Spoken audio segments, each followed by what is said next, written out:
Bismillahirrahmanirrahim. Assalamualaikum warahmatullahi wabarakatuh. Innal hamdalillah nahmaduhu wa nasta'inuhu wa nastaghfiruh wa na'udzu billahi min shururi anfusina wa min sayyiati a'malina. Man yahdihillahu fala mudilla lahu wa man yudlil fala hadiya lahu. Wa asyhadu an la ilaha illallah wahdahu la syarika lahu wa asyhadu anna Muhammadan 'abduhu wa rasuluhu la nabiyya wa la rasula ba'dahu. Allahumma salli wa sallim wa barik ala sayyidina Muhammad wa ala alihi wa sahbihi wa man sara ala nahjihi ila yaumil amma ba'd. Para hadirin, Bapak Ibu, saudara-saudariku, jemaah Masjid Al-Ukhuwah dan Majelis Ta'lim An-Nahl rahimani wa rahimakumullah. Alhamdulillah, kembali dipertemukan Allah di masjid yang mulia ini. Kita lanjutkan membaca kitab Mawsu'atul Adab Al-Islamiyah, ensiklopedia adab-adab Islam yang disusun berdasarkan huruf hijaiyah. Sekarang kita berada di huruf Ra. Adabur ru'yah, Ra, ru'yah, adab-adab seputar mimpi. Ya, betul ya? Betul Ibu? Nah, jadi kita membahas tentang adabur ru'ya wa ma yata'allaqu biha. Adab-adab seputar mimpi dan yang berkaitan dengannya. Hampir manusia dalam tidurnya sering bermimpi. Betul? Sehingga Islam ini agama yang komprehensif, agama yang luar biasa. Sampai kita di kamar mandi pun ada Islam di situ, aturannya ada. Kita di pasar, Nabi berbicara tentang pasar, tentang sungai. Kota Mekah nggak ada sungai, Kota Madinah nggak ada sungai.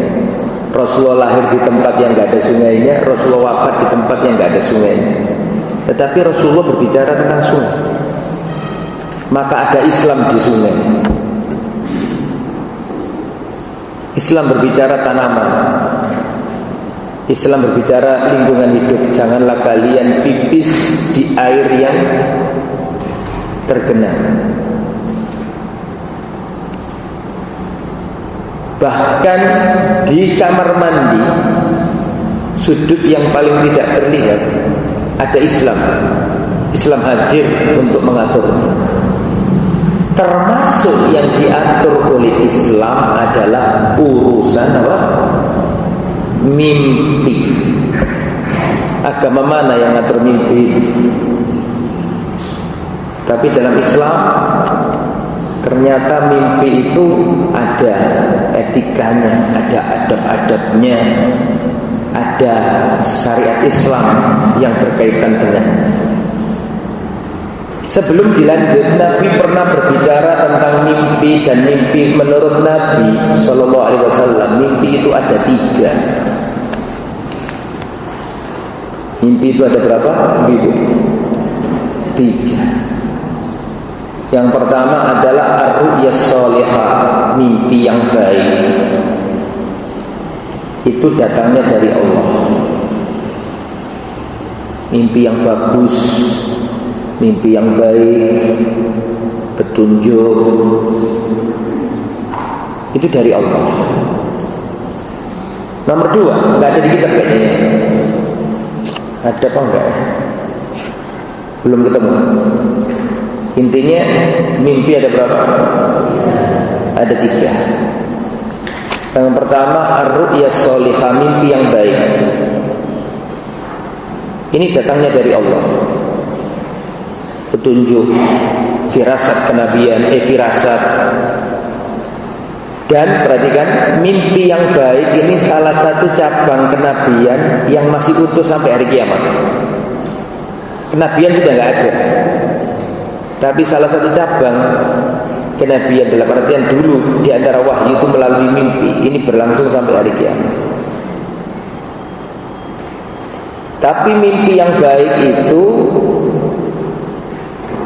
bukan dalam hal pensyariatan, karena nggak boleh pensyariatan berdasarkan mimpi, nggak boleh. Contoh, ada seorang syekh bermimpi. Dalam mimpinya itu dikasih tambahan syariat, amalkan amalan atau ritual atau wirid ini. Nah, itu nggak boleh. Kenapa nggak boleh? Karena syariat tidak boleh berdasarkan mimpi, kecuali kalau mimpinya Nabi. Syariat harus berdasarkan dalil, Al-Quran atau Sunnah. Maka kalau siapapun orang dalam mimpinya dikasih tambahan syariat, amalkan wirid ini, amalkan ritual ini, pasti bukan mimpi yang baik. Karena mimpi yang baik itu tidak dalam hal yang berkaitan sama apa? Syariat Islam. Karena syariat Islam tidak berdasarkan apa? Mimpi, harus berdasarkan dalil, mana Qur'annya, mana hadisnya, mana penjelasan ulamanya. Coba saya membayangkan, seandainya di antara sumber hukum itu mimpi, alangkah rusaknya agama kita. Betul apa enggak? Karena setiap orang akan apa? Mengklaim punya mimpi, sedangkan mimpi sendiri tidak jelas dari siapa itu. Gitu ya. Jadi mimpi yang baik itu tidak terkait dengan penambahan syariat. Tapi mimpi yang baik di sini misalnya orang mendapatkan petunjuk dari Allah, dikasih kemantapan hati, ya itu mungkin, ya. Itu mimpi jenis pertama, ar-ru'ya as-sholihah, mimpi yang baik. Yang nomor 2, al-khulum, wa minas syaitan, mimpi yang buruk, itu datangnya dari syaitan. Ya. Tindian misalnya, atau dalam mimpinya itu diganggu jin, ini dari setan. Kemudian yang nomor berapa sekarang? Nomor 3, mimpi yang bukan jenis pertama, bukan pula jenis yang kedua, jadi sekedar mimpi begitu aja, ya, bunga-bunga tidur. Oke, sekarang kita masuk materi. Al-adab al-muta'alliqah bir-ru'yah sholihah. Adab-adab yang berkaitan dengan mimpi yang baik.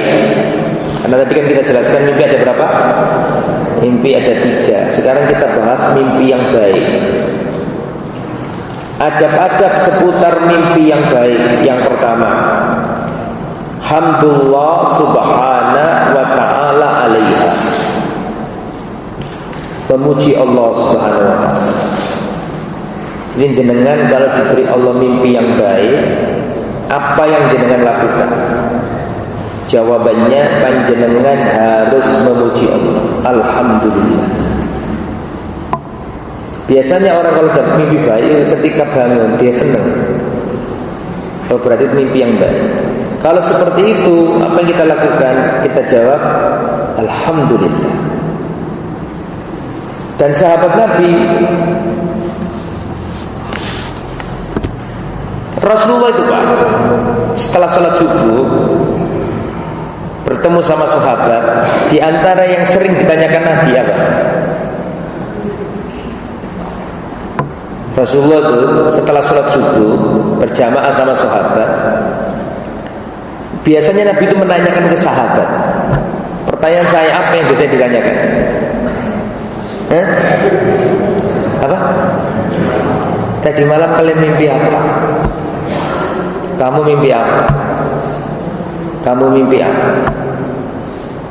Tapi ini nggak usah dicontoh ya. Jadi zaman habis habis sholat subuh ketemu jamaah, mimpi apa? Karena kita nggak ada yang bisa mentakwili. Kalau Rasulullah bisa memahamkan kita maksudnya. Para sahabat juga gitu, kadang dikasih mimpi oleh Allah.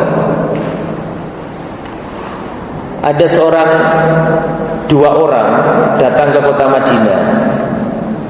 Ada dua orang datang ke kota Madinah, masuk Islam. Orang yang pertama ikut jihad fisabilillah, terus gugur di medan jihad, mati di medan jihad. Berarti wafat dalam kondisi syahid.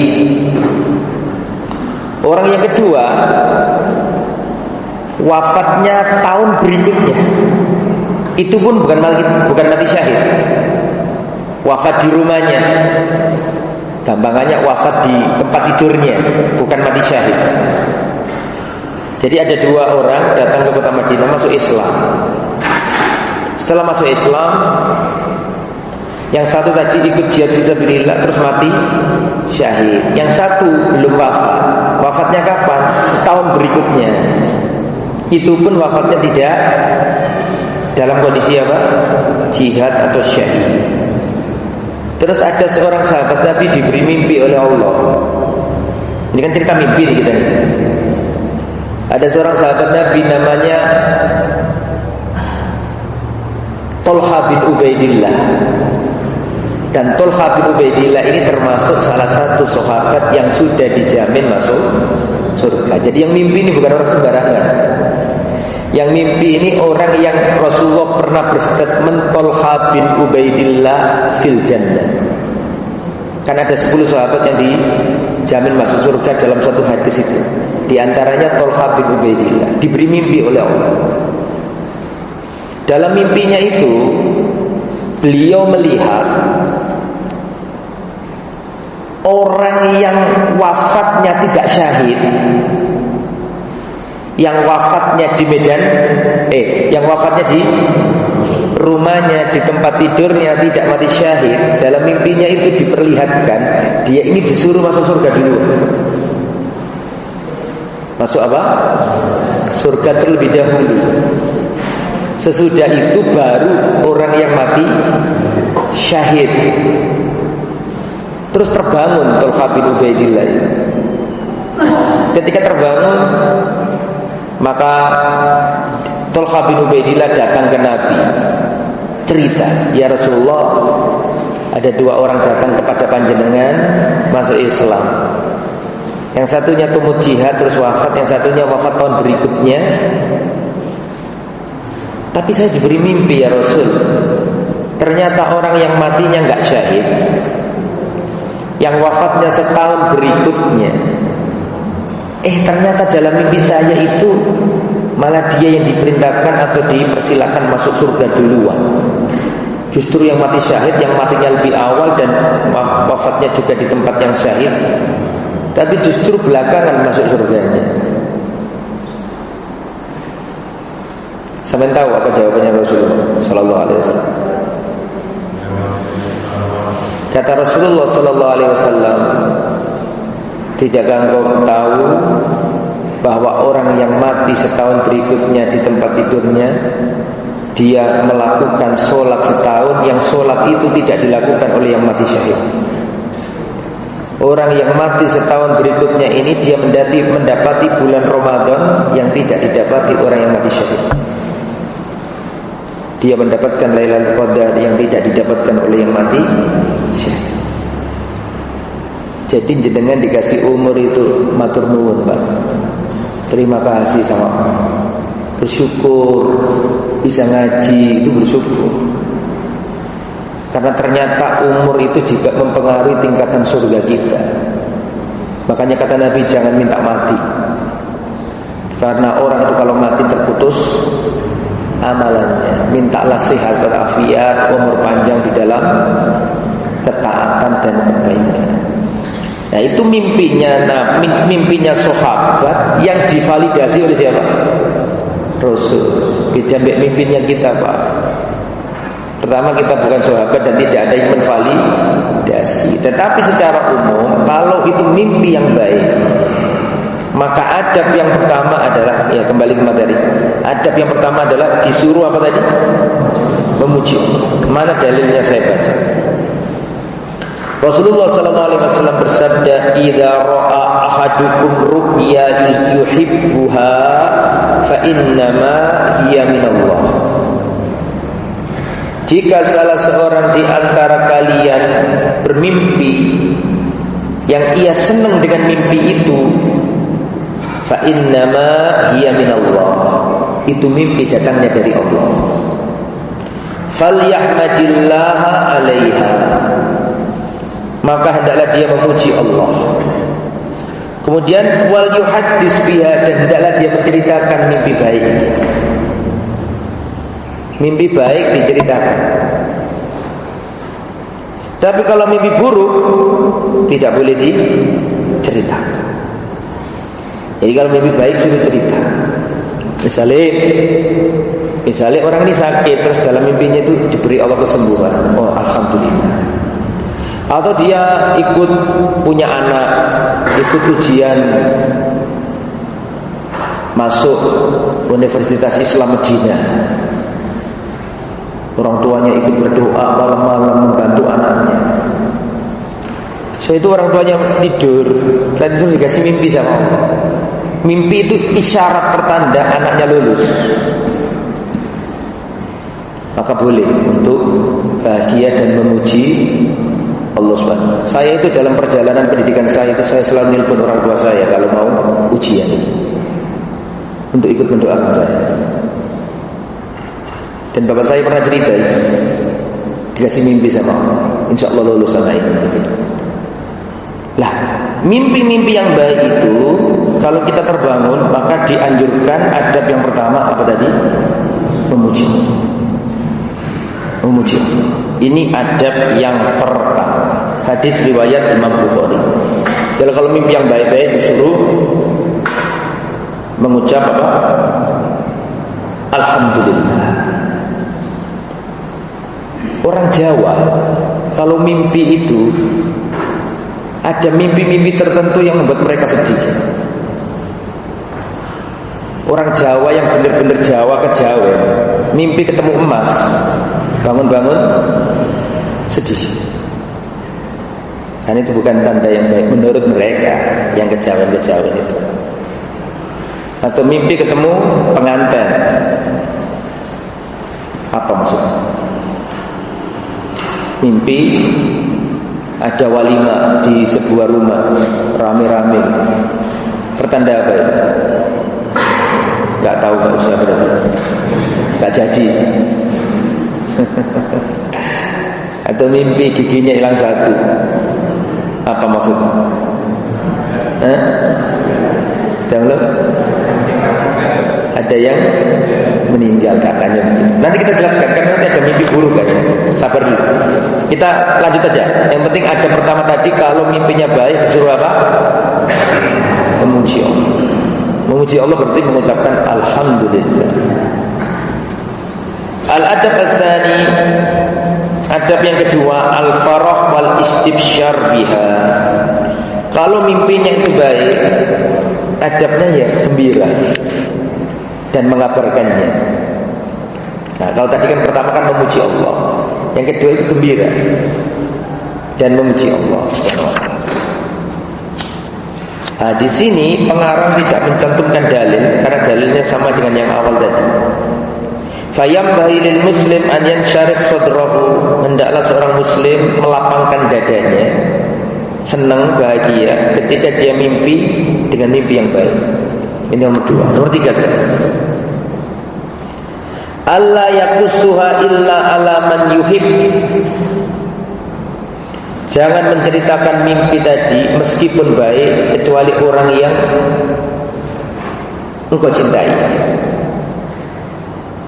Jangan cerita mimpi baik kepada orang yang sekiranya orang itu gak suka sama dirimu. Ceritakan mimpi yang baik tadi kepada orang yang orang itu senang sama kamu. Masih ingat gak kisahnya Nabi Yusuf diberi mimpi Allah. Halo, apa coba? Iya itu apa Bu? Nah, Nabi Yusuf mimpi ada 11 bintang plus matahari dan rembulan, betul, sujud kepadanya. Kan ketika bangun, saya mau tanya, Nabi Yusuf cerita enggak? Tolong dijawab. Bu, cerita apa enggak? Cerita ke siapa? Kenapa? Perhatikan saya. Karena Nabi Yusuf itu yakin bapaknya mencintainya. Ceritanya ke bapaknya. Ya abati, wahai ayahku, aku itu mimpi melihat 11 bintang, matahari dan rembulan semuanya sujud kepadaku. Dan semen tahu enggak ucapannya Abu Yusuf, bapaknya Nabi Yusuf, Nabi Yakub. Apa omongannya Nabi Yakub? La taksus ru'yaka, jangan kamu ceritakan mimpimu ini ke saudara-saudara. Saya mau tanya, mimpi yang diceritakan kepada Nabi Yakub, kan itu mimpi yang sama yang mau diceritakan ke saudaranya. Tapi kenapa kok diceritakan ke Yakub, tidak diceritakan ke saudara-saudaranya? Artinya mimpi baik itu ceritakan kepada orang yang senang sama kamu. Jangan ceritakan ke orang yang sekiranya orang itu nggak senang sama kamu. Paham nggak maksudnya? Karena ada hasad di situ. Orang hasad itu akan menghalangi keberhasilan. Maka jangan ceritakan planningmu kepada orang yang membenci. Makanya kata Rasulullah, perhatikan dia, ini penting banget ini. Minta tolonglah kepada Allah untuk keberhasilanmu dengan cara menyembunyikan agendamu. Jangan pernah menceritakan agendamu kepada siapapun. Itu Nabi loh yang ngomong itu. Sukseskan agenda-agenda kalian dengan menyembunyikan dan tidak menceritakannya. Jadi jangan gampangan, besok saya mau dirikan toko di tempat ini. Jangan mengira semua orang itu senang sama dirimu. Ada orang yang menginginkan kamu gagal. Makanya Rasulullah mengatakan setiap orang yang memiliki nikmat hasud, setiap orang yang diberi nikmat ada penghasadnya. Maka jangan ceritakan agenda kebaikanmu kepada orang lain. Jangan. Sukseskan agenda-agenda kalian dengan cara menyembunyikannya. Tidak semua orang itu senang sama kamu. Ada yang nampaknya senang padahal tidak senang. Makanya Nabi Yusuf cerita ke siapa? Bapaknya. Tapi kata bapaknya, jangan ceritakan mimpi ini kepada saudara-saudara. Itu menunjukkan karena Nabi Yakub itu ngerti ada hasad dalam tubuh anak-anak yang lain. Gitu ya. Dan ternyata itu terbukti itu. Doanya Nabi siapa? Mimpinya Nabi siapa? Nabi Yusuf. Ketika Nabi Yusuf di Mesir jadi pejabat menteri, itu kakak-kakaknya yang dulu waktu di Palestina mendoliminya nyemplungkan kemana? Sumur. Datang ke Mesir setelah tahu bahwa Nabi Yusuf dan diperlakukan dengan baik, dikasih makanan, tobat semuanya sebagai rasa syukurnya mereka, senang. Akhirnya mereka semuanya minta maaf kepada Nabi Yusuf, dimaafkan, dan akhirnya mereka semua sujud ke Nabi Yusuf. Sujud enggak? Tolong jawab, sujud enggak? Sujud. Saudaranya 11 itu sujud semua. Bahkan termasuk siapa?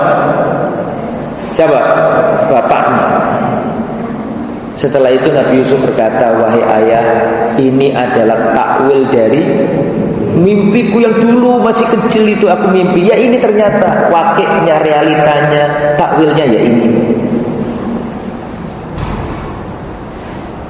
Pertanyaan saya, kita keluar dari materi. Boleh enggak sujud kepada manusia? Nabi Yusuf tadi itu disujudi enggak? Saya ulangi. Nabi Yusuf tadi dalam kisah itu yang ada di Al-Quran disujudi apa enggak? Disujudi. Allah Subhanahu wa taala mengatakan kepada para malaikat, usjudu li Adam, hei para malaikat sujudlah ke Adam. Pertanyaan saya, berarti sujud kepada manusia boleh tidak?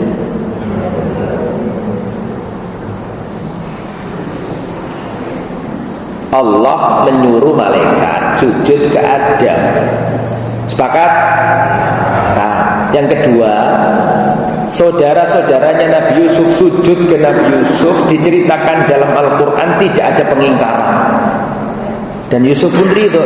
Yusuf nggak mengatakan nggak boleh ini syirik, bangkit-bangkit, tidak ada kisah kayak gitu. Kesimpulannya, tolong jawab yang konsisten.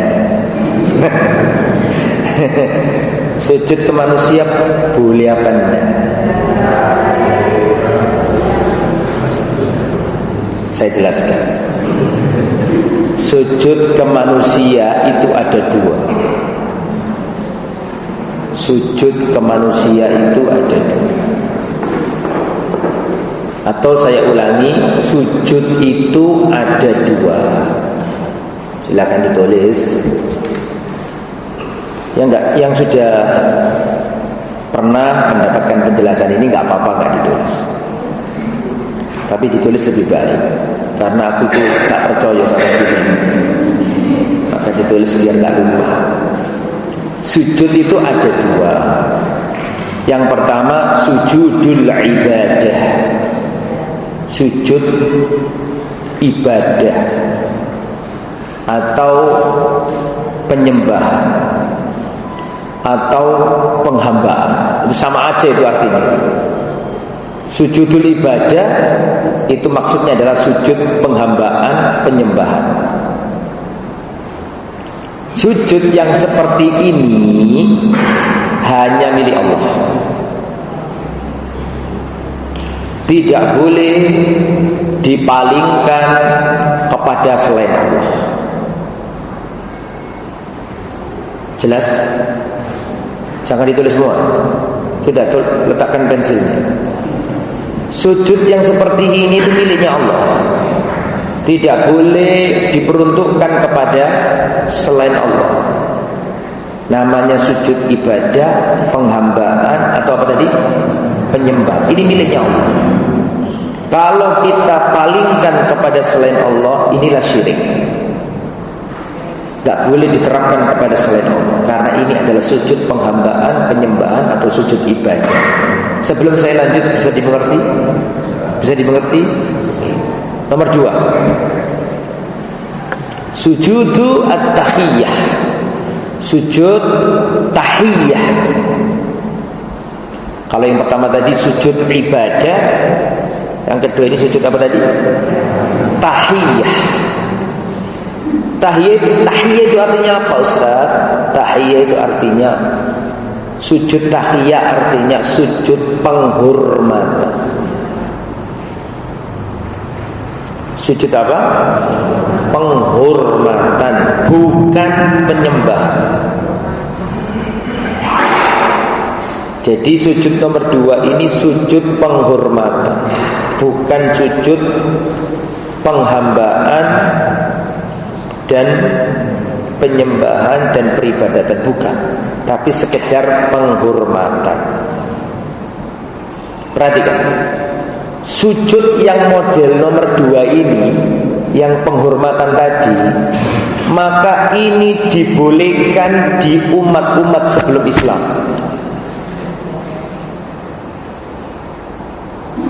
Perlu diulangi. Sujud yang nomor 2 tadi, yaitu sujud apa? Penghormatan, ini dulu dibolehkan untuk umat-umat sebelum umat Islam. Letakkan pensilnya, saya jelaskan. Barangkali ada yang mengatakan, Ustaz kok bener tak sampai ngomong ini? Mau sujud nanggone manusia kok boleh? Ini bener tak sampai? Jawabannya iya boleh. Karena ini berdalil. Mana dalilnya? Allah menyuruh malaikat iblis sujud ke Adam. Perhatikan saya. Ayo kita identifikasi berdasarkan pembagian sujud tadi. Saya mau tanya antum ya, tolong dijawab, jangan diam. Allah nyuruh malaikat sujud ke Adam. Saya mau tanya, kira-kira itu sujud jenis nomor berapa? nggak mungkin pertama. Karena Allah nggak mungkin nyuruh hambanya melakukan kesyirikan. Bisa dipahami kira-kira? Tolong agak maju biar nggak di pintu. Agak maju. Semuanya agak maju. Takutnya ada yang keluar masuk nggak enak, ya. Nah, kan masih longgar itu, loh kan, ganteng akhirnya. Maju lagi. Nah, enak. Takutnya jauh kan. Baik, kembali lagi Pak. Berarti ketika Allah Subhanahu wa taala mengatakan usjudu li Adam, sujudlah kepada Adam, jelas enggak mungkin kita bawa ke konteks ini sujud apa? Penyembahan. Ini sujud apa berarti, Bu? Penghormatan. Kedua, dikisahkan Nabi Yusuf tadi saudara-saudaranya, bahkan Nabi Yakub pun ikut sujud kepada Nabi Yusuf. Apa mungkin Allah meridhoi sujud penghambaan kepada selain dirinya dicantumkan dalam Al-Quran tanpa pengingkaran? Mungkin? Enggak. Sehingga kisahnya Nabi Yusuf tadi dan kisahnya siapa tadi? Nabi Adam tadi jelas itu adalah sujud jenis yang keberapa? Kedua. Boleh untuk umat-umat terdahulu, tapi haram untuk umat Islam. Meskipun demikian enggak sampai syirik. Bingung apa enggak? Sujud, saya ulangi, sujud tahiyah atau sujud penghormatan itu dibolehkan pada umat-umat dulu sebelum umat Islam, dengan dalil kisahnya iblis dan kisahnya Nabi Yusuf. Sampai sini paham? Oke. Tetapi menurut hukum Islam, syariat Islam yang dibawa Nabi Muhammad, jenis yang nomor 2 ini pun tidak boleh.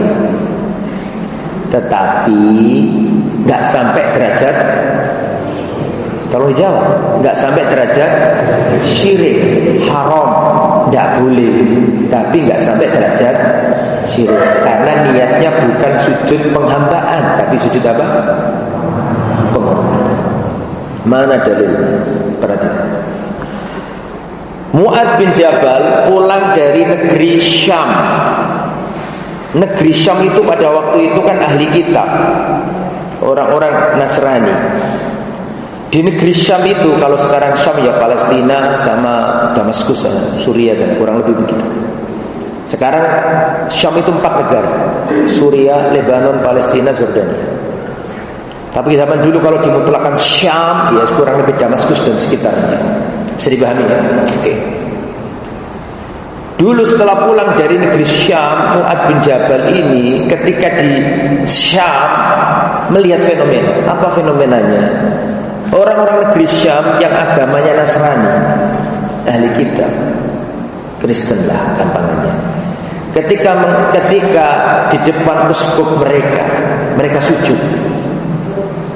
Mereka apa tadi? Sujud di depan uskup mereka. Dilihatin sama Mu'adz bin Jabal, kata Mu'adz, Rasulullah lebih berhak diperlakukan seperti ini daripada uskup ini. Paham? Ketika pulang dari negeri Syam, Mu'adz ini ketemu Rasul. Mu'adz langsung sujud di depan Rasul. Sampai sini paham?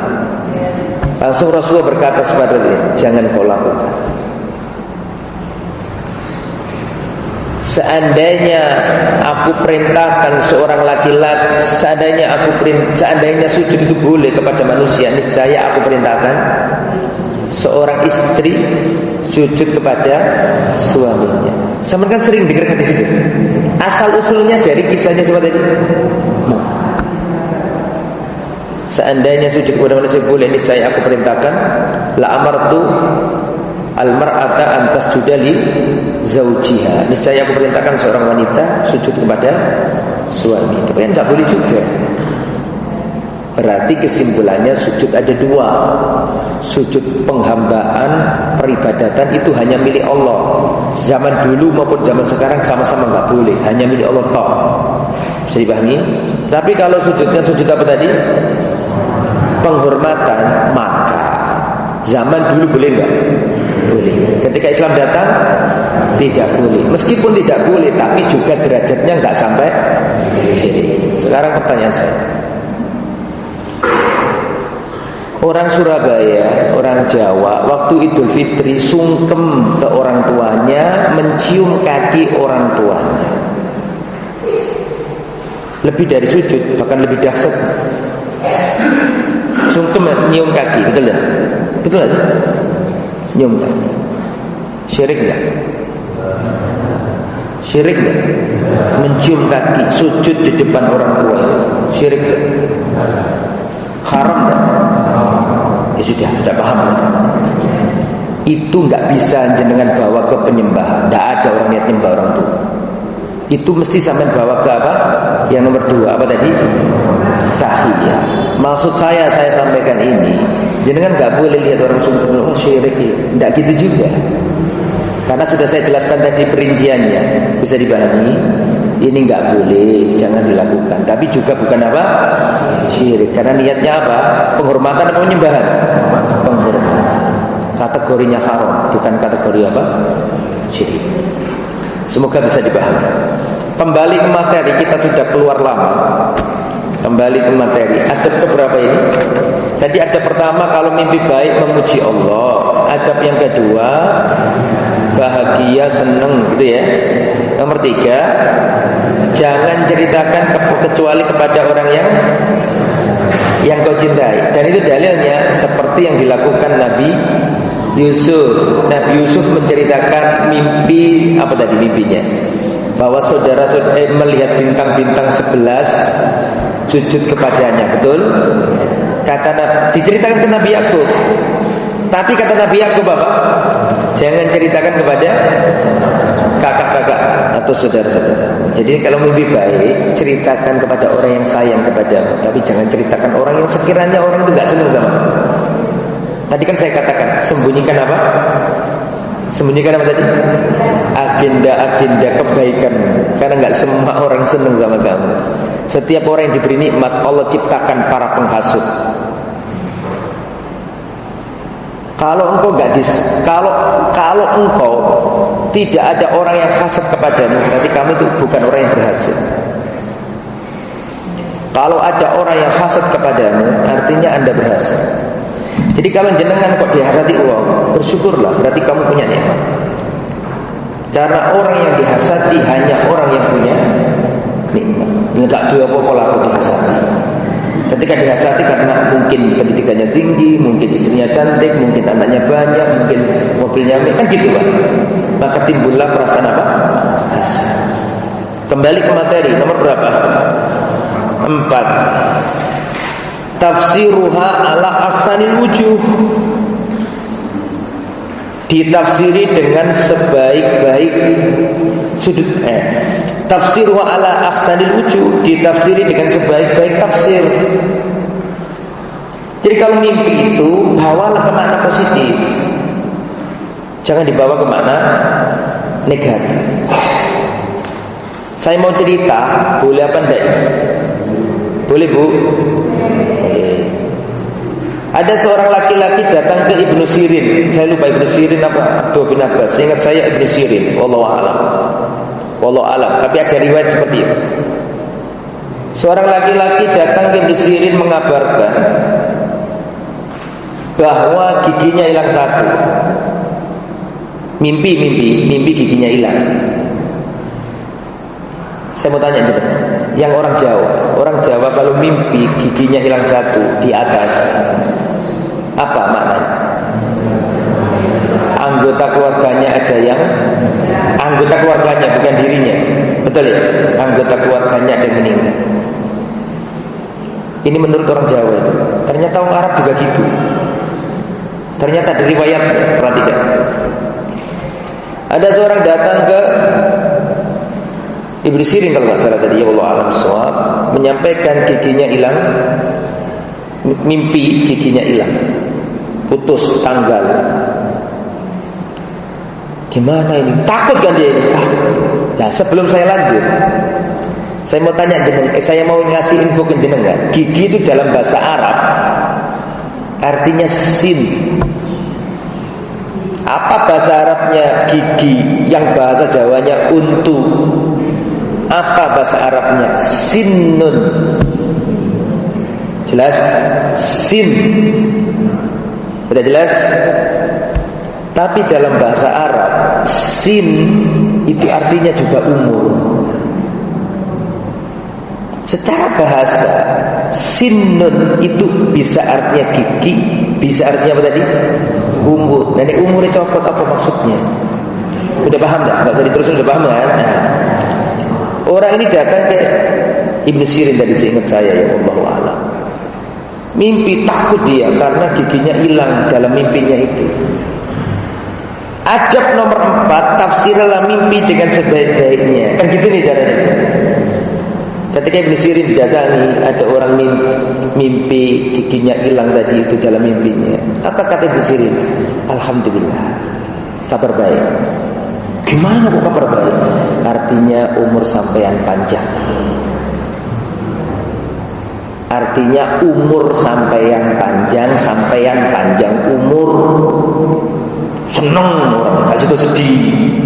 Karena datang ke ulama ditafsiri dengan tafsir yang baik. Artinya sampean ini umur sampean panjang. Seneng kan orang? Pulang ternyata sebentar lagi gak berapa lama keluarganya mati. Keluarganya apa? Mati. Datang ke Imam Ibnu Sirin. Katanya mimpinya bagus, maknanya umur saya panjang. Kok malah saudara saya mati? Loh, sing mati kan dulu butuh tahu. Umurmu panjang. Panjang enggak? Kan enggak mati.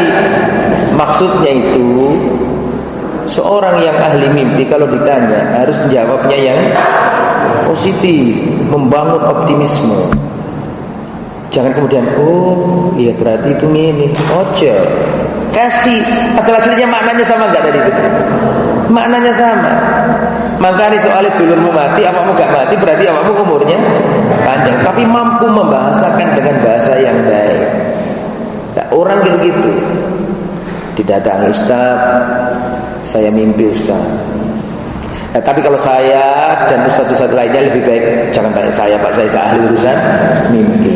Tapi seandainya ada orang yang misalnya ya, Masya Allah punya firasat, terus ahli tafsir mimpi, memang ada orang itu, maka hendaklah menjawab dengan bahasa yang apa? Membangun, positif, tidak menanamkan apa? Pesimisme. Selesai.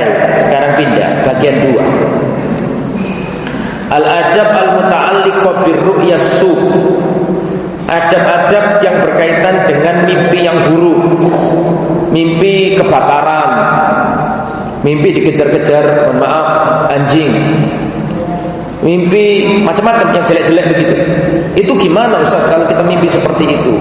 Ada adab-adabnya. Yang pertama ditulis, yang enggak bawa kitab. Yang pertama, dianjurkan meludah ke arah kiri berapa kali? 3 kali. Ya betul, yang bawa kitab begitu ya. An yaqsuqa an yasarihi salatan. Hendaknya dia meludah ke arah kiri 3 kali. Pas bangun-bangun, sebelah kirinya istrinya yang tidur.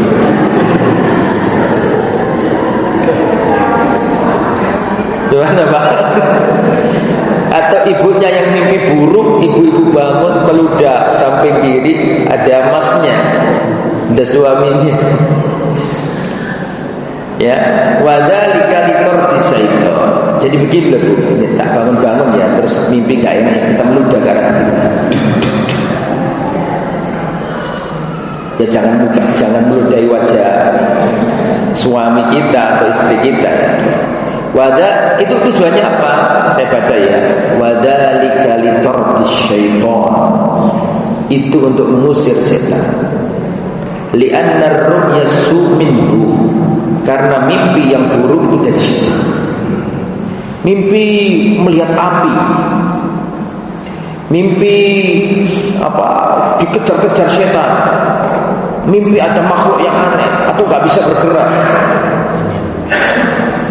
tindin, matanya melihat tapi gak bisa bangun. Jadi, dan ketahuilah ketika Anda tindin tadi, mata Anda melihat, mata yang Anda lihat ketika tindin, ketika Anda benar-benar kerja, itu beda.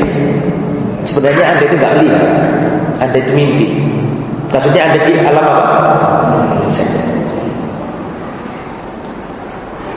Bisa dengar suaranya orang, kadang-kadang bisa melihat ya kan? Tapi nggak bisa bangun. Padahal kalau Anda perhatikan, yang Anda lihat ketika tidur tadi itu bukan ketika sudah terjaga, ada bedanya. Nah, bisa jadi dari setan. Lah kalau sudah tindian gitu itu yang paling gampang dan paling ampuh, bangun, wudu, sholat, nggak ngerombali. Cuma kedilian males ya. Betul nggak? Nah, jadi bangun disuruh meludah ke arah berapa? Ke arah apa? Berapa kali? Adab yang nomor 2 berta'awud. Jadi gak cukup meludah ke kiri 3 kali. Setelah itu membaca a'udzu billahi minasyaitonir rajim. A'udzubillahi minasyaitonir rajim. Meludah ke kiri 3 kali dan mengucapkan a'udzubillahi minasyaitonir rajim. Aku berlindung kepada Allah dari godaan syaitan yang terkutuk. Makanya di antara doa yang diajarkan Nabi sebelum tidur adalah man awa ila firasyi, barang siapa yang ingin rebahan tidur, kata Nabi falyaqra ayatul kursi, hendaklah dia membaca ayat kursi. Maka setan tidak mendekatinya sampai pagi hari. Dan sebelum tidur yang dilakukan Nabi, lihat saya semuanya, dan ini sudah materi lama, ini sudah bolak-balik disampaikan. Nabi itu sebelum tidur menggabungkan telapak kanan digabung dengan telapak kiri seperti ini. Terus Nabi ngapain? Nabi meludah 3 kali. Ya nggak kemik, maksudnya itu ke sini. Cuma tadi itu supaya jangan paham. 3 kali. Setelah itu baca qul huwallahu ahad sampai selesai. Setelah itu baca qul a'udzu birabbil falaq sampai selesai. Setelah itu baca qul a'udzu birabbin nas sampai selesai. Setelah itu diusapkan ke seluruh tubuh, muka, kepala dulu, terus diratakan ke seluruh tubuh. Rasulullah melakukan itu berapa kali? 3 kali. Itu sunnah, Pak. Harus coba jenengan kalau paham artinya al-falaq, selesai. Itu doa perlindungan sapu jagat. Qul a'udzu birabbil falaq. Aku berlindung dari Tuhannya falak. Siapa? Allah. Perhatikan. Min syarri ma khalaq. Dari kejelekan, keburukan segala ciptaan Allah, segala makhluk. Saya mau tanya, siapa makhluk itu? Selain Allah. Aku berlindung dari kejahatan yang Allah ciptakan. Yang Allah ciptakan kan makhluk. Lah makhluk itu siapa? Makhluk itu selain Allah. Berarti jenengan kalau sudah berdoa qul a'udzu birabbil falaq, ini perlindungan sapu jagat. Perlindungan dari kejelekan semua makhluk, ya setan, ya pencuri, ya kalajengking, ya sundel bolong, ya suster ngesot, ya karena itu berdoa sebenarnya. Dulu Rasulullah itu berlindung dari jin, dulu Rasulullah berlindung dari hewan berbisa. Tapi semenjak turun qul a'udzu birabbil falaq min syarri ma khalaq, Rasulullah pakai ini dan yang lain ditiadakan. Hewan berbisa masuk, dukun masuk, setan masuk, orang jahat masuk, orang hasad masuk. Ini kan jenengan kalau paham surat Al-Falaq sama baca artinya, itu benar-benar penjagaan diri dari setan, dari sihir. Wa min syarri nafatsati fil 'uqad, wa min syarri hasidin, dari orang hasad, dari wanita yang meniupkan apa? Buru. Nah itu sebenarnya supaya enggak ketindian, supaya enggak kena kiriman sihir. Jangan lupa doa itu. Kalau pagi baca zikir pagi, kalau sore baca zikir petang. Kalau pagi makan buah, makan apa? Kurma, ajwa berapa kali? 7 kali. Terus kita lanjut. Jadi saya ulangi, kalau mimpi buruk bangun meludah 3 kali ke arah kiri, mengucapkan apa tadi? A'udzubillahi minasyaitonir rajim. Terus nomor 3, at-tahawul 'anil jambil ladzi yunamu alaihi. terjemahannya pindah posisi begitu. Enggak tahu terjemahkan apa.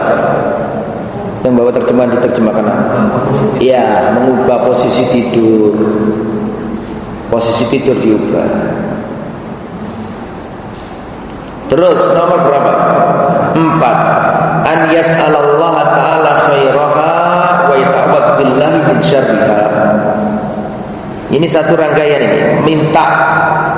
Minta kebaikan dari Allah, minta kebaikan Allah dari mimpi tersebut dan berlindung dari kejelekan mimpi tersebut. Ini nomor 4 nih. Sebenarnya mirip ini dengan yang nomor berapa? Mirip dengan nomor 2. Tapi saya baca hadisnya ya, perhatikan baik-baik ya jemaah. Idza ra'a ahadukum ru'ya yakrahuha, barang siapa bermimpi di antara kalian dengan mimpi yang ia benci, mimpi yang enggak baik, falyatahawwal, hendaklah dia pindah posisi. Kemudian hendaklah dia meludah ke arah kiri berapa? 3 kali. Wal yas'alallahu min khairiha, minta kepada Allah kebaikan mimpi itu dan berlindung dari Allah, dan berlindung kepada Allah dari jeleknya mimpi itu. Kalau jika mimpi ini baik, Allah berikan karunia. Namun jika mimpi ini mimpi yang buruk, lindungi aku dari keburukan. Nah, itu ya. Ini satu hadis menghimpun 4 adab. Pindah posisi, meludah 3 kali ke arah kiri, membaca ta'ala. Kemudian adab yang nomor 4. Nah, ini yang dalam nomor 5. Aku tadi ngomong apa? Enggak. Salah, yang benar nomor 5. Ini yang agak berat, tapi kalau kita praktekkan luar biasa pahalanya. Nomor 5. An yaquma fa yusalli rak'atain. Ketika mimpi buruk, bangun salat 2 rakaat. Salat 2 rakaat. Saya bacakan ya hadisnya. Ar-ru'ya salasa. Mimpi itu ada 3. Tadi di awal sudah saya sebutkan. Ternyata ada di sini. Mimpi ada 3. Yang pertama, farru'ya sholihah, mimpi yang baik. Busra minallah, ini kabar gembira dari Allah. Tapi tadi saya kasih taklik, saya kasih komentar tadi itu. Mimpi yang baik gak ada urusan sama syariat. Gak boleh mimpi yang baik terus ketemu orang dalam mimpi, Masya Allah wali, kemudian disuruh mengamalkan ritual ini, disuruh mengamalkan zikir ini. Itu gak boleh. Karena kalau untuk tata cara pelaksanaan ibadah gak boleh berdasarkan apa? Mimpi. Harus berdasarkan dalil. Seandainya boleh membangun ibadah lewat mimpi, rusak Islam ini. Karena semua orang akan apa? Mimpi. Akhirnya yang autentik, Islam yang autentik akan hilang gara-gara mimpi-mimpi. Mimpi ini berkaitan sama isyarat, berkaitan sama firasat kebaikan, bukan tentang tambahan apa? Syariat. Oke, itu mimpi yang baik datangnya dari Allah. Nomor 2, ar-ru'ya tahzin minasyaiton. Mimpi yang menakut-nakuti, membuat orang sedih. Ini dari setan. Nomor 2 itu ya. Sekarang nomor 3, wa ru'ya mimma yuhaddisul mar'u nafsahu. Mimpi yang mana seseorang mengajak dirinya sendiri bicara. Apa maksudnya? Misalnya orang ini setiap harinya di pasar, terus mimpinya itu apa, ngeracau ya maksudnya apa? Lindur gitu, ngomong tentang pasar, nyusui duit, mau dodolan, karena kebiasaannya dia ada di pasar sampai ke bawah apa? Tidur. Ini bukan jenis pertama, bukan jenis kedua. Dia bunga-bunga tidur nggak ada artinya. Perhatikan, ini penting nih. Fa idza ra'a ahadukum ma yakrahu falyuqim falyusalli. Jika salah seorang di antara kalian melihat dalam mimpinya sesuatu yang ia benci, enggak senangi, falyaqum falyusalli. Hendaklah bangun dan salat 2 rakaat. Oh, enggak ada kata 2 rakaat ya. Falyusalli, hendaklah dia salat. Tapi kalau judulnya ada salat 2 rakaat. Wala yuhaddits bihan nas, dan jangan ceritakan ke orang lain. Mimpi istri Anda ngapa-ngapain sama tetangga Anda, Na'udzubillah. Mimpi loh itu. Segera sholat 2 rakaat. Dan jangan ceritakan siapa. Al-adab as-sadis. Nah, bagaimana kalau mimpi ketemu Nabi, Ustaz?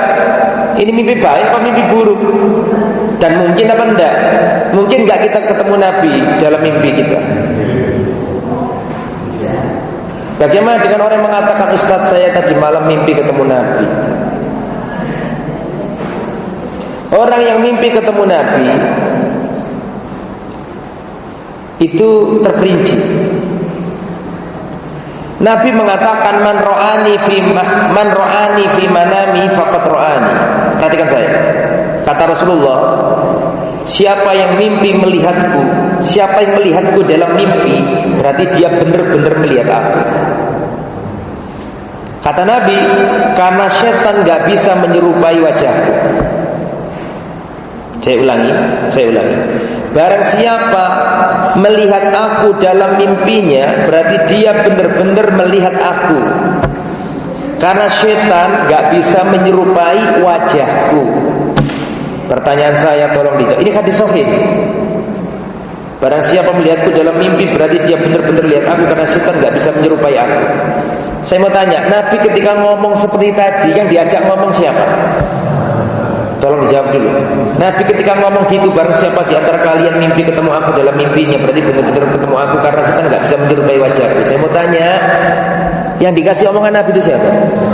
Sahabat. Pertanyaan kedua, sahabat ngerti gak wajahnya Nabi? Ngerti.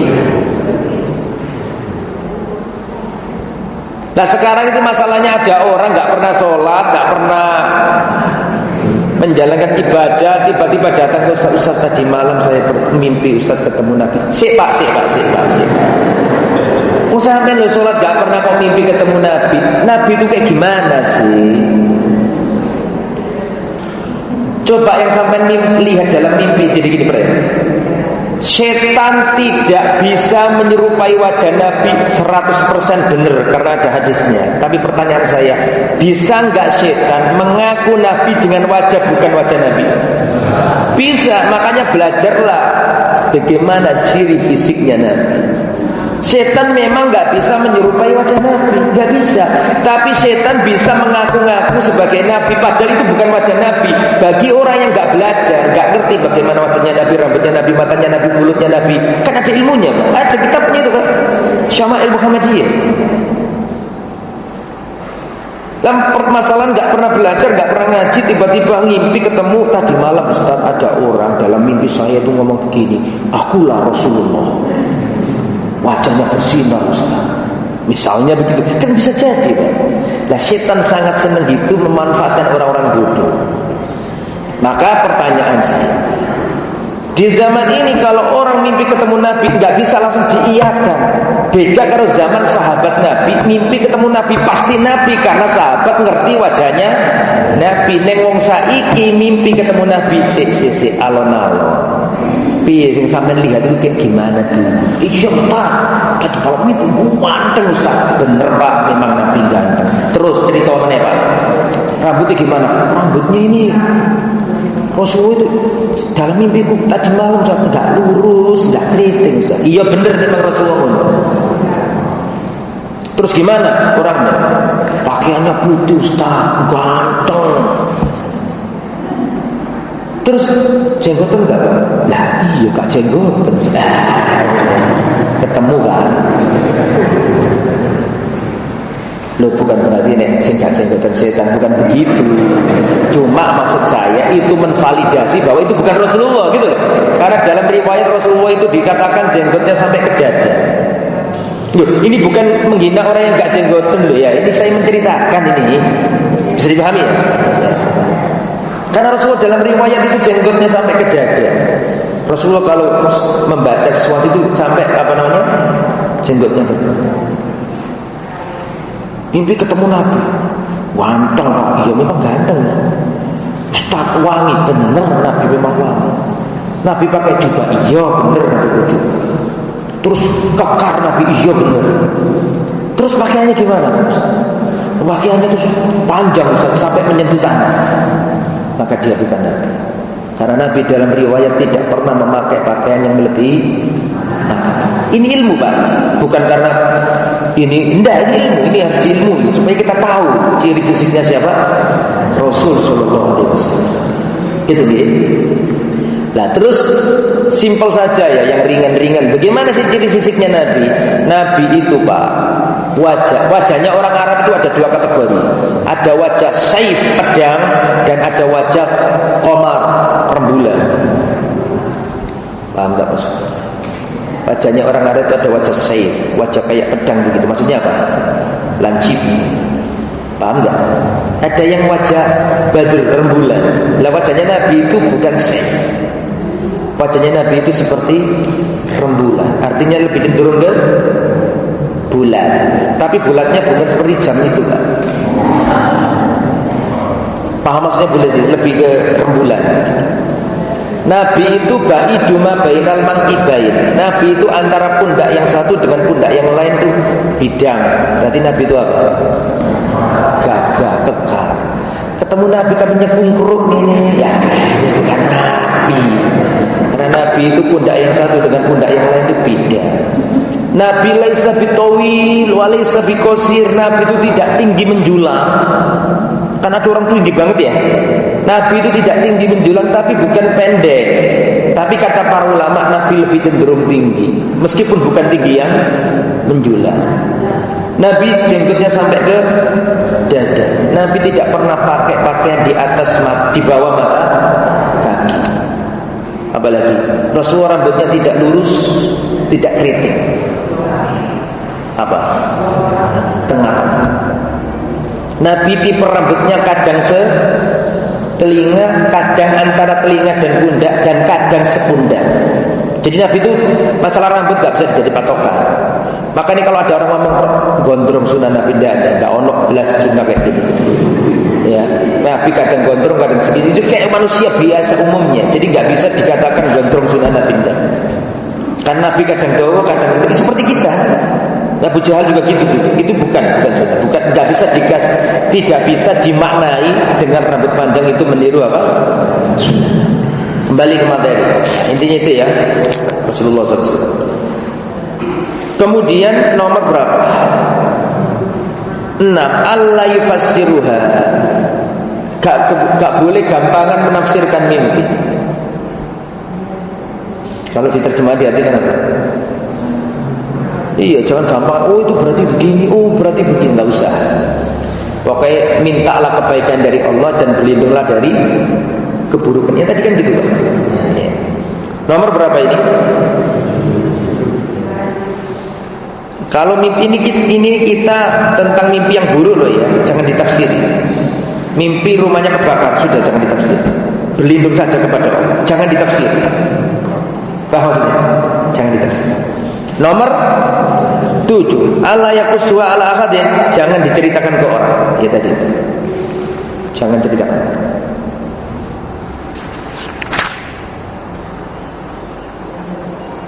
Nah, ada pertanyaan silakan. 1 jam 45 menit. Oh enggak sampai 70 menit lah materi. Monggo. Ada mimpi atau kabar baik untuk kita dijelaskan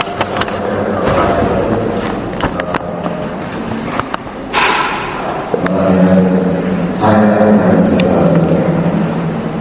ini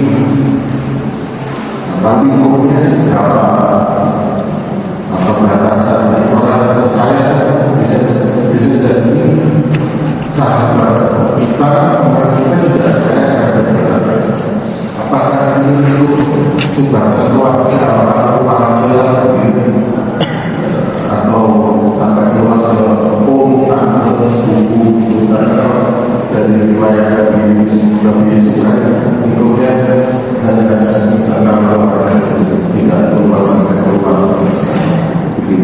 begitu. Mimpi baik atau agenda-agenda kebaikan jangan ceritakan ke orang lain, jangan.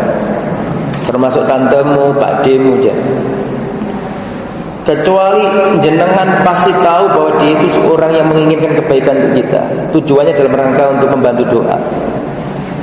Bu, saya punya agenda gini, insya Allah nanti itu saya buat gini, nanti supaya cucunya ibu begini-begini, tolong dibantu doa Bu, silakan. Tapi kalau sudah tetangga jangan. Paham saya? Kalau teman kerja jangan. Tidak semua orang itu cinta sama kita. Ada niat-niat yang tersembunyi kita tidak tahu. Makanya Nabi mengatakan sukseskan agendamu dengan tidak menceritakan ke orang lain. Itu Nabi loh yang ngomong. Sukseskan agenda-agendamu, minta tolong kepada Allah dengan cara menyembunyikannya.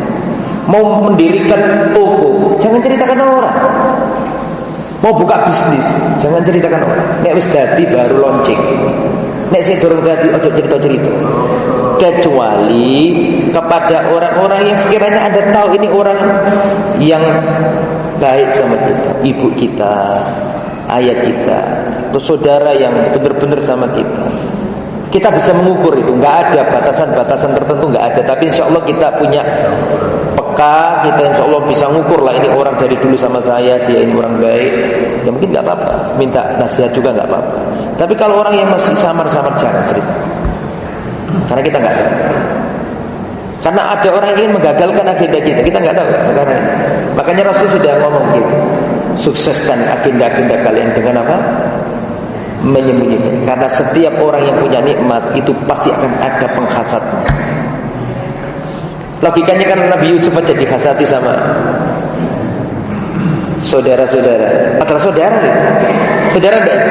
Saudara. Makanya jangan gampangan menceritakan agenda-agenda kebaikan kita. Wallahu a'lam. Gitu Pak ya. Kalau batasannya enggak ada Pak. Ya kira-kira intinya pesannya itu jangan gampangan menceritakan agenda kebaikan kita kalau masih bersifat apa? Planning agenda. Gitu. Allahu a'lam. Apakah boleh kita sering berdoa ingin dipertemukan dengan orang tua dan anak yang sudah meninggal lewat mimpi? Saya rasa enggak usah. Berdoa saja, ya Allah, limpahkanlah kasih sayangmu, limpahkanlah rahmatmu untuk ibuku, untuk anak. Ya jangan, ya Allah, pertemukan aku dengan ibuku lewat mimpi. Tidak usah. Doakan saja kebaikan. Ya, karena saya belum pernah melihat riwayat ada doa dari salaf yang mengatakan untuk diketemukan sama ya. Yang penting doakan Allahumma ighfir lahu warhamhu wa'afihi wa'fu. Kalau ibu berarti Allahumma ighfir laha warhamha wa'afiha wa'fu. Perhatikan. Turfa'u darajatul mayyit. Mayyit itu diangkat di akhirat. Diangkat kedudukannya. Si mayit berkata, ya Rabbi, wahai Allah, dari mana ini? Kenapa aku diangkat setinggi ini kedudukanku di akhirat? Padahal si mayit ini merasa amalannya biasa saja. Akhirnya dikatakan kepada si mayit, perhatikan, dikatakan kepada si mayit, waladuka istaghfarolaka, anakmu yang di dunia sedang mendoakan untuk memohon ampunan untuk. Hei para anak, sudahkah Anda mendoakan bapakmu, ibu? Hei para anak, di sini nggak ada yang nggak anak, karena di sini nggak ada yang meletak dari batu. Semua di sini anak. Meskipun di sini ada ibu-ibu yang umurnya 70, dia itu anak. Meskipun di sini ada kakek-kakek umur 90, dia itu anak. Anda anak. Hari ini sudah mendoakan orang tua Anda. Wallahi. Jika orang tua itu kita doakan, orang tua diangkat derajatnya di alam kubur, itu dikasih tahu, ini anakmu mendoakanmu. Udah lama enggak kita enggak mendoakan orang tua. Orang tua itu nunggu kita kok enggak dikirimi doa sama anak kita. Padahal seandainya kita berdoa, Allahumma ighfir lahu warhamhu wa'afi wa'fu anhu, Allahumma ighfirli wa liwalidayya warhamhuma kama rabbayani. Itu orang tua yang dikubur diangkat derajatnya. Dikatakan kepadamu, anakmu sekarang ini mendoakan dirimu. Ada orang tua yang nunggu anaknya enggak pernah mendoakan. Hari ini sudah mendoakan. Jangan lupa, orang tua dulu itu menghiasi langit dengan doa-doa mereka di malam hari, dan membasahi bumi dengan keringatnya di siang hari. Nah, kita ini harus mendoakan mereka. Jadilah anak soleh ya, kita semua. Amin ya Rabbal. Jadi jangan berdoa minta ditemukan orang tua, nanti ketemu temenan mati saja. Berdoa saja agar orang tuanya diluaskan apa? Rahmatnya, dijembarkan nikmat kuburnya. Gak harus mimpi ketemu ya. Itu nanti khawatirnya malah meratap dan seterusnya. Boleh. Assalamualaikum warahmatullahi wabarakatuh. Waalaikumsalam warahmatullahi wabarakatuh. Bagaimana atau adakah buku tentang menafsirkan mimpi? Pengen tahu aja. Karena pernah tahu saat ada materi ruqyah penafsiran mimpinya bagus dan sesuai. Tapi kalau googling dari referensi lain tidak bertemu. Tidak harus tahu Bu. Intinya tadi kan saya katakan, kalau mimpi baik mintalah karunia Allah. Kan gitu ya. Kalau mimpinya buruk apa tadi? Berlindung. Sebenarnya bisa ada. Cuma ya Allah, ada tafsir mimpi Ibnu Sirin kalau nggak salah. Semoga Ustadz dan keluarga sehat. Semoga panjenengan semuanya sehat dalam penjagaan Allah. Ustadz Afan sekedar mengoreksi, untuk ketindian itu dapat dijelaskan secara ilmiah, bukan mimpi. Ketika kita tidur, otak dan tubuh juga sama-sama istirahat atau tidur. Otak memberikan perintah dengan seluruh otot-otot kita agar diam, agar ketika tidur tidak tiba-tiba loncat atau berdiri. Di saat kita bermimpi sesuatu baik atau buruk, otak kita sudah bangun namun belum mengirim sinyal tubuh kita untuk sadar. Sebab itu kita nggak bisa gerak. Dan penyebab ketindian atau sleep, ada istilah medisnya ya, bisa karena stres, bisa karena kelelahan, bisa kurang tidur dan seterusnya. Afan jazakallah. Iya, saya juga pernah membaca demikian, bahwa ketindian itu juga bukan hanya faktor setan, bisa jadi faktor apa tadi? Faktor tadi medis ya. Tapi wallahu a'lam, sebagian ada mengatakan bisa jadi namanya setan mengganggu, bisa saja ya. Tapi tanpa menafikan yang jenengan sampaikan ya, wallahu a'lam. Karena memang ada orang tindian yang benar-benar mencekam Pak. Mohon maaf ya, orang tindian itu ada yang model sekedar nggak bisa bangun, betul ya. Ada yang benar-benar diganggu. Paham maksudnya? Dan siapa yang menjamin itu bukan gangguan dari situ? Saya ulangi ya, ada tindian itu yang sekedar nggak bisa gerak, pengen bangun nggak bisa, tapi nggak mencekam, bisa dipahami ya. Ada yang benar-benar mencekam, seperti ada gangguan begitu, bayangan-bayangan dan seterusnya. Maka tidak ada salahnya kita apa? Berlindung kepada Allah dari gangguan apa? Syaitan, tanpa menafikan sebab yang jenengan sebutkan. Terima kasih dan jazakumullah khairan. Bismillahirrahmanirrahim. Ustaz mau tanya terkait dengan doa sebelum tidur yang membaca Al-Ikhlas, Al-Falaq, An-Nas, tata caranya mengumpulkan ke tangan meludah 3 kali bukan meniup, dan dilakukan 3 kali itu berarti melakukan seperti yang pertama sampai ketiga, atau mengumpulkan kedua tangan membaca Al-Ikhlas 3. Ini memang perlu penjelasan ya. Yang sampean pahami apa selama ini?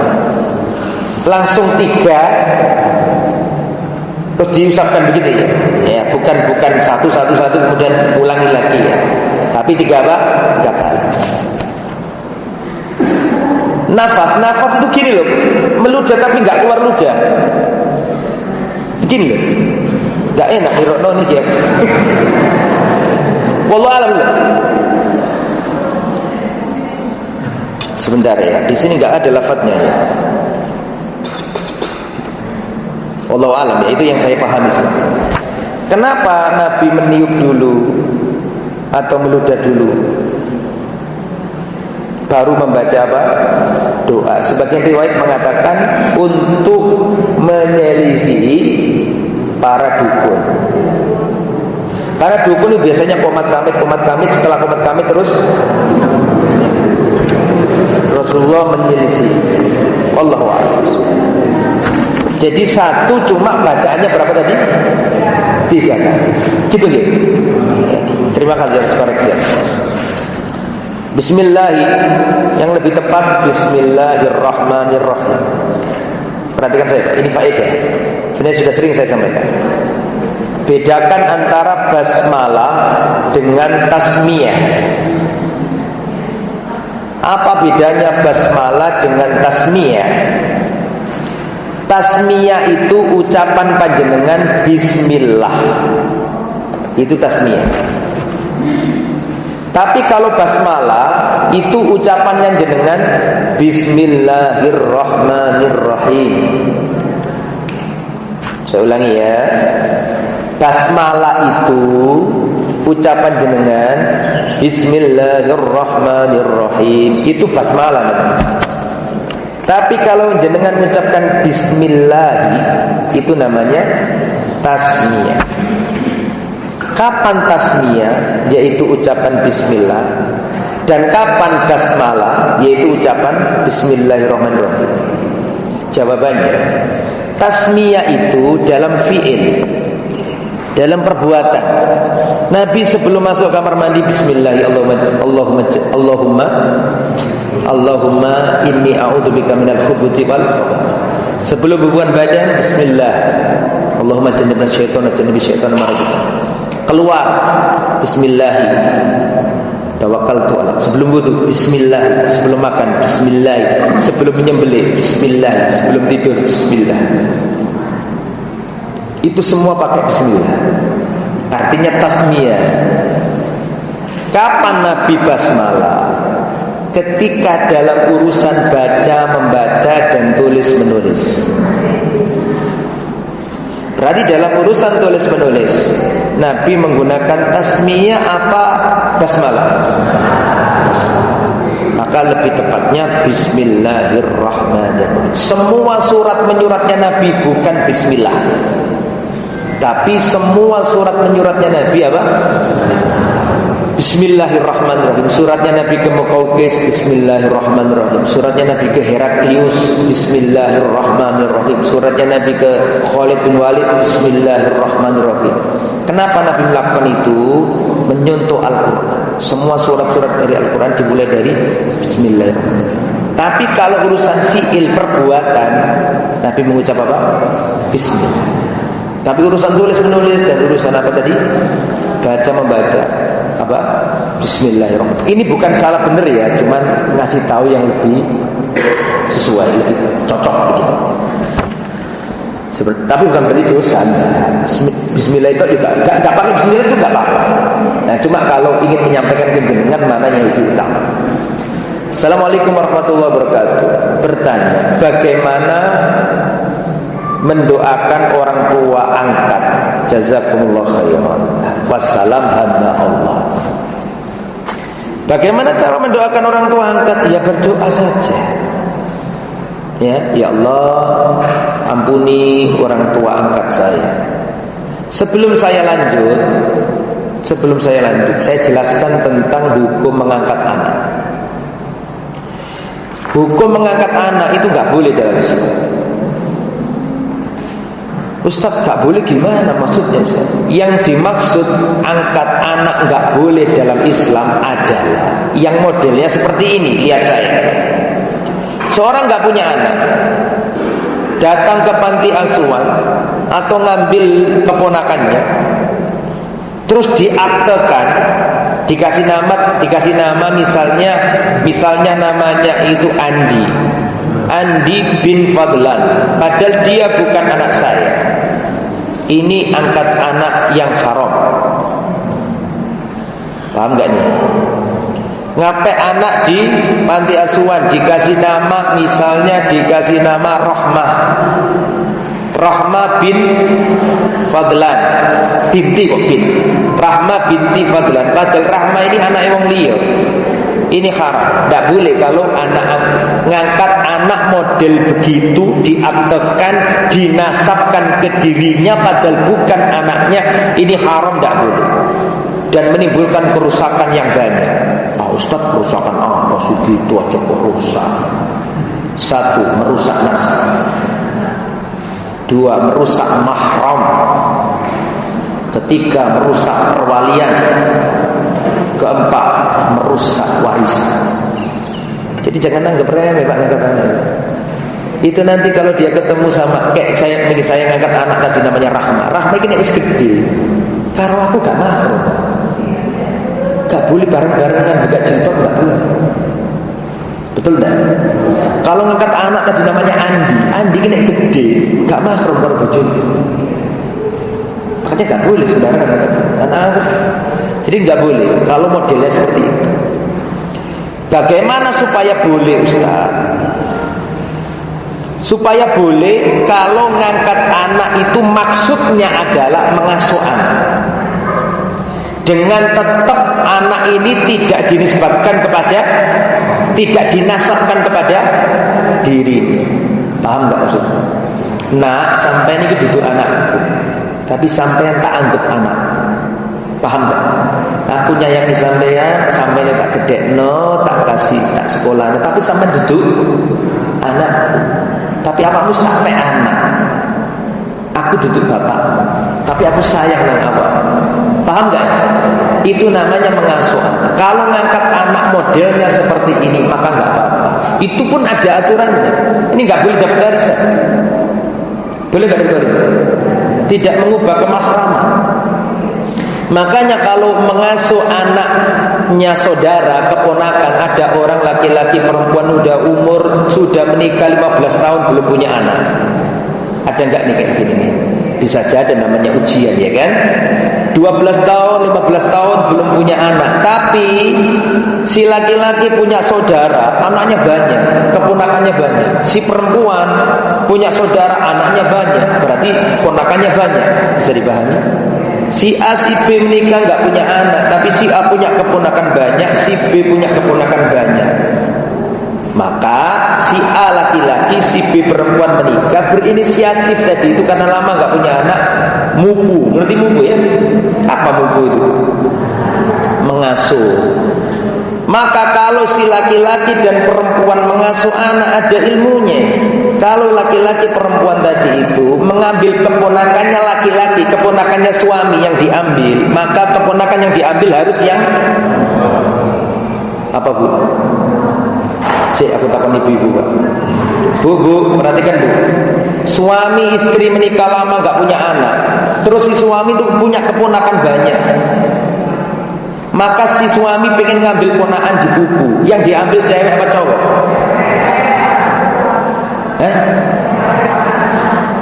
Iya, perempuan sama cewek sama aja. Yang diambil cewek, jangan laki-laki. Ambil cewek, anak cewek. Kenapa kok cewek? Karena kalau cewek ini nanti besar, sama tantenya nggak ada masalah, wong sama-sama cewek. Sama omnya nggak masalah, wong ini bener-bener keponakannya kok, bener-bener mahram. Berduaan bisa, lepas jilbab juga bisa. Bisa dipahami? Tapi nek salah, ternyata yang diambil ini anak laki-laki, keponakannya suami tapi yang laki-laki, ini wis gede, anak ini nggak mahram sama. Atau sebaliknya, kalau yang diambil keponakannya istri, harus yang jangan perempuan bahaya. Betul mbak? Laki-laki tumbuh gede nggak masalah sama tantenya karena mahram, bener-bener itu keponakannya. Sama laki-laki nggak apa-apa, laki-laki ketemu laki-laki. Tapi kalau seandainya yang diambil tadi itu cewek, ponakannya cewek, tambah gede, tambah balik loh pak. Jadi ayu, padahal sama suaminya nggak ada ikatan apapun, nggak ada sama sekali. Dan itu bahaya. Betul apa enggak? Betul. Makanya harus diatur. Nah, sekarang kita ini yang dimaksud ayah angkat ini apa? Kalau maksudnya ayah angkat yang mengasuh, enggak ada masalah. Ya, jadi enggak. Rasulullah pernah mengangkat anak terus ditegur Al-Qur'an kan gitu kan? Ud'uhum li'abaihi. Dulu Rasulullah punya anak angkat namanya Zaid bin Harisah, terus ditegur Allah, akhirnya Zaid dikembalikan ke nama bapaknya, Zaid bin Harisah, dulu Zaid bin Muhammad. Nah setelah itu nggak ada anak angkat. kesimpulannya, apakah boleh mendoakan orang tua? Boleh, karena dia dulu pernah berjasa kepada diri kita, orang tua asuh kita. Misalnya kita doakan, Allahumma firlahu warhamhu wa'afi wa, ya Allah luaskan kuburnya, sayangi dia, ya Allah cintai dia. Gak bisa bahasa Arab, bahasa Indonesia. Jenengan bahasa Arab tapi gak neresep nangati, dengan bahasa Indonesia tapi neresep nangati, pilih bahasa Indonesia yang neresep nangati. Kecuali kalau doa-doa yang sudah paten di dalam sholat. Tapi kalau doa-doa biasa bahasa Arab tapi nggak neresep, dengan bahasa Indonesia tapi neresep nangati, lebih bagus mana? Bahasa Indonesia. Ustaz, saya dari bahasa Indonesia kurang bisa neresep. Saya neresepnya kalau bahasa Madura. Ya mau? Nggak apa. Bismillahirrahmanirrahim. Oh, ini sudah.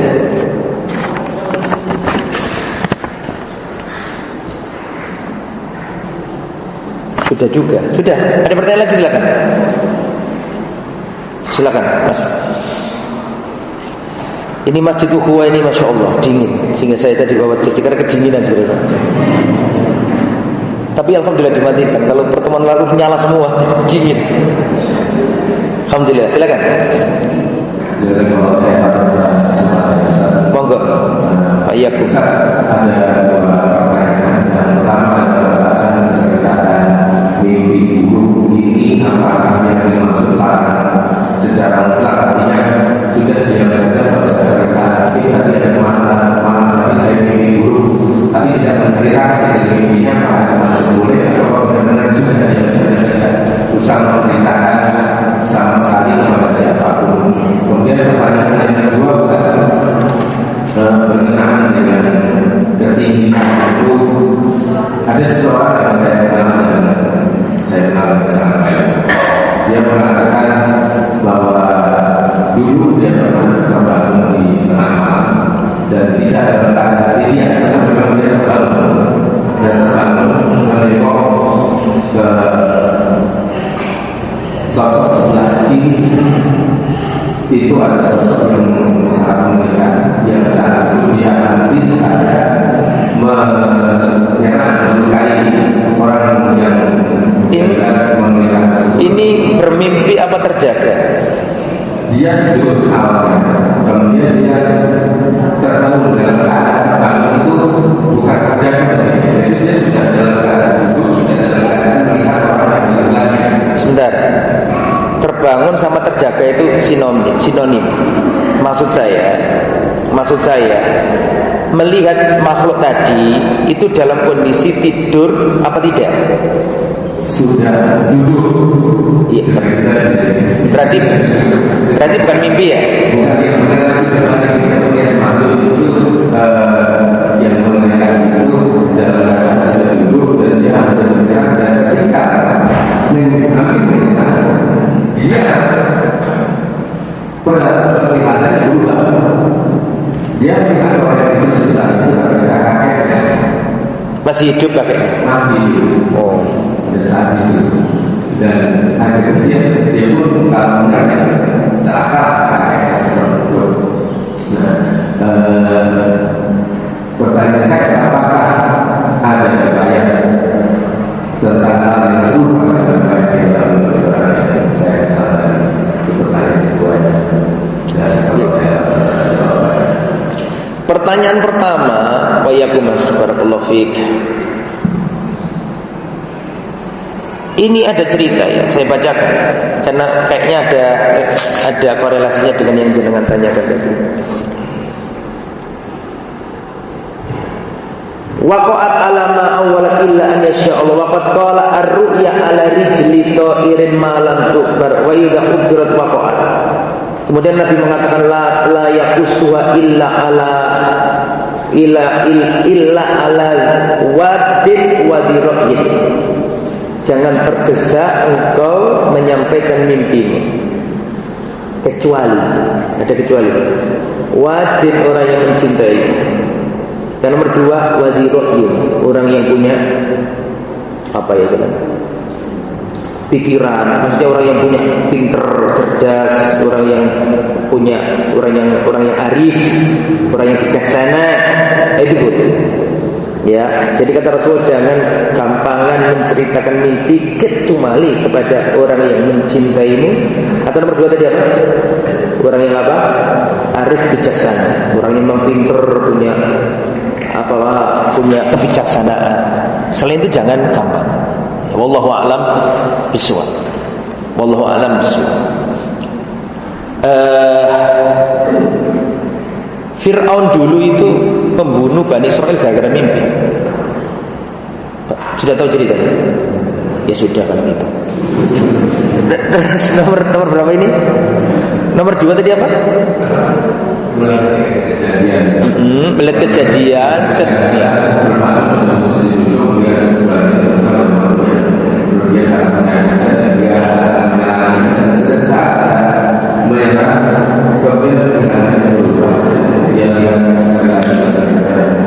Kalau seperti itu mas, yang dilakukan dia cuma satu, sudah berlindung kepada Allah, sudah enggak usah aneh-aneh. Astagfirullah, kemudian bukan astagfirullah, maaf, berlindung kepada Allah. A'udzubillahi minasyaitonir rajim. Sudah cukup, enggak usah aneh-aneh. Artinya mungkin di bawah alam sadar atau apa, mungkin belum pepak tadi itu kan bisa jadi ya. Intinya ketika bangun lihat kondisi aneh, segera berlindung kepada a'udzubillahi minasyaitonir rajim. Atau ditambahi a'udzu bikalimatillahi tammati min syarri. Sudah itu. Syukur-syukur kalau sholat terus wudu terus sholat. Ini tidak ada yang lain di situ amalannya. Dan enggak usah yang aneh-aneh. Di situ aja berlindung kepada Allah Subhanahu wa taala. Wallahu a'lam. Yang lain kalau ada silakan. Assalamualaikum warahmatullahi wabarakatuh. Waalaikumsalam. Ustaz tanya, kalau prosesi hukuman pernikahan, kalau apa? Prosesi hukuman pernikahan, kadang-kadang prosesinya itu ada orang tuanya sama anaknya berkumpul semua ke orang tua sebagai prosesi dokumentasi, gitu, dan tidak sampai menciptakan yang sama tua. Maka juga kadang-kadang masa tradisi suku kita juga sama dengan tua saja. Apa juga masa sudah termasuk yang kita Allah alam ya, kalau saya tidak, karena tidak hanya sujud, rukuk pun nggak boleh. Kalau itu kan lebih dari rukuk malah. Takutnya begitu ya. Allah alam sebab saya kurang punya ngerti gambaran. Tetapi ketika anak di bawah, orang tua sedang duduk, iya kan gitu ya. Itu adalah penghormatan yang ada berlebihan. Tidak dilakukan oleh Rasul dan para sahabat. Jadi wallahu alam shawab. Kalau saya pribadi jangan lakukan. Wallahu a'lam. Iya. Wah, sama-sama. Yang lain kalau ada. Masya Allah ibu-ibu pinter semuanya, nggak ada yang bertanya. Masya Allah. Monggo jalan. Ada itunya mic-nya? Dioper aja Pak, biar cepat.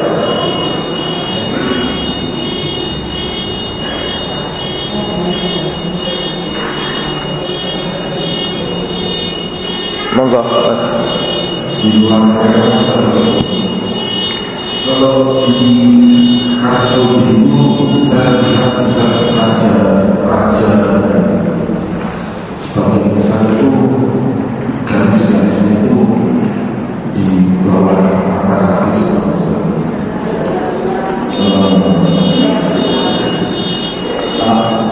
mengapa kalau mungkin sekarang bertanya kenapa seperti itu maka raja dan raja itu garisnya dijubah di bawah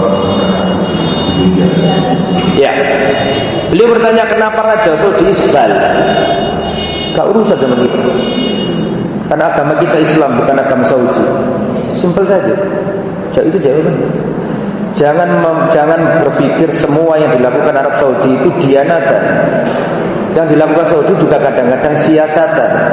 Dianatan itu agama, siasatan itu politik. Bisa dipahami. Agama kita itu namanya Islam. Agama kita bukan Saudi.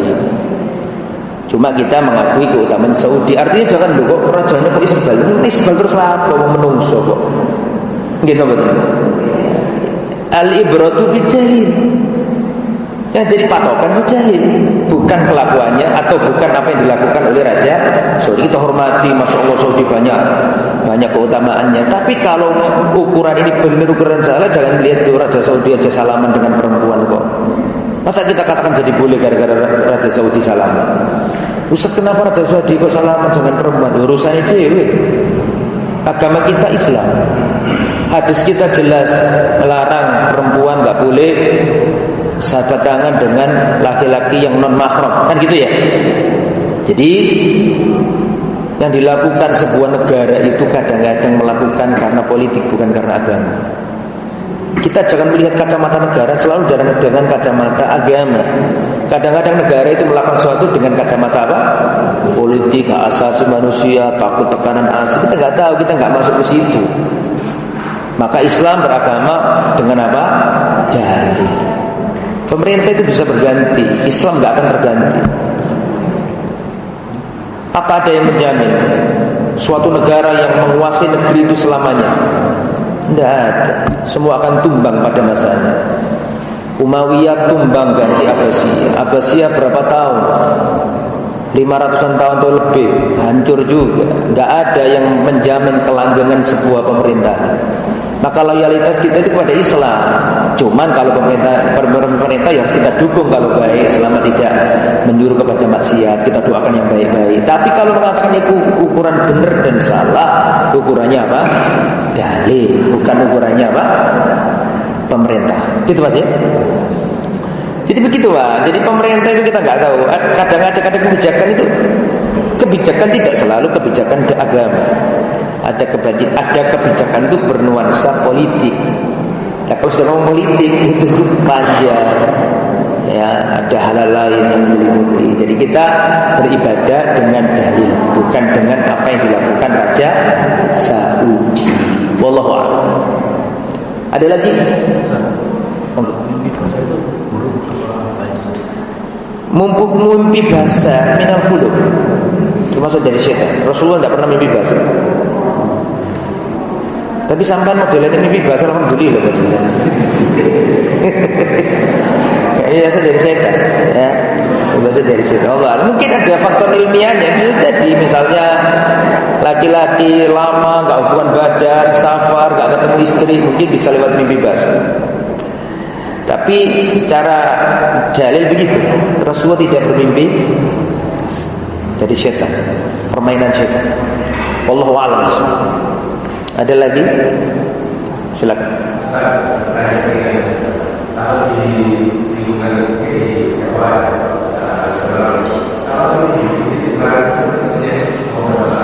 Ternyata pertanyaannya berat. Beliau ini pertanyaan ringan saja. Setelah disampaikan ternyata berat. Gimana Pak? Ketika kalau saat ini ada seseorang yang kemudian berbagi itu langsung sudah